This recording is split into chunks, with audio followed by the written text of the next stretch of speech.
ठीक है विनय राय जी, अब एक यह भी बात निकल कर आती है बतौर आजम खान, वो तो कहते भी है कि भाई हमने रामपुर को कलम की ताकत के लिए मशहूर करना चाहा, लेकिन देखिए साहब आज भी उसे रामपुरी छुरी के लिए ही मशहूर किया जा रहा है, लोगों भी सब कुछ स्टैचू उसी का बन रहा है।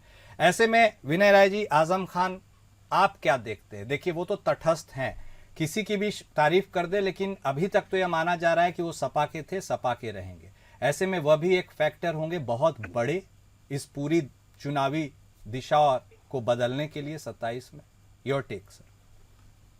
नहीं देखिए, मैं सुनी सुनाई बात तो नहीं कहूंगा, मैं जो अपनी आंखों से देखा उसके बारे में आपको जिक्र कर दूं। जी 2003 में जब सरकार बनी थी समाजवादी पार्टी की, बसपा की सरकार की विदाई हुई थी, उस सरकार का मैं एक जिक्र करना चाहूंगा। अपने कार्यालय से निकल करके वो विधानसभा के लिए निकले और रास्ते में एक कद्दावर मंत्री, उन्हीं की पार्टी के कद्दावर मंत्री का दफ्तर था, उसके गेट के सामने आजम खान साहब रुके, लंबी लंबी उन्होंने सांसें खींची, तो लोग हंसने लगे कि क्या कर रहे हैं खड़े होकर के। तो उन्होंने कहा इस कमरे से मुझे भ्रष्टाचार की बदबू आ रही।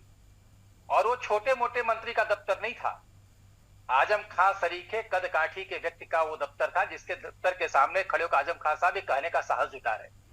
आजम खान साहब का तेवर एक मिजाज है, खुद मुलायम सिंह कहा करते थे रामपुर जाना है आजम खान साहब से वीजा लगवा लेना, क्योंकि उनका दूसरे जिले में दखल नहीं था।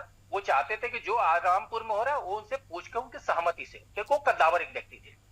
आप कभी भी देखिएगा किसी भी चुनाव में सेलेक्टेड जगह हो जाया करते थे, वरना आजम खान की एक जनरल जो नीति रही है, मुरादाबाद, रामपुर, बिजनौर, अमरोहा, इस इलाके को छोड़ करके आप उनको लखनऊ, बाराबंकी भी अगर चुनाव कार्यक्रम में बुलाएंगे तो बहुत मुश्किल वो हिलते थे बड़े रिक्वेस्ट के बाद, वरना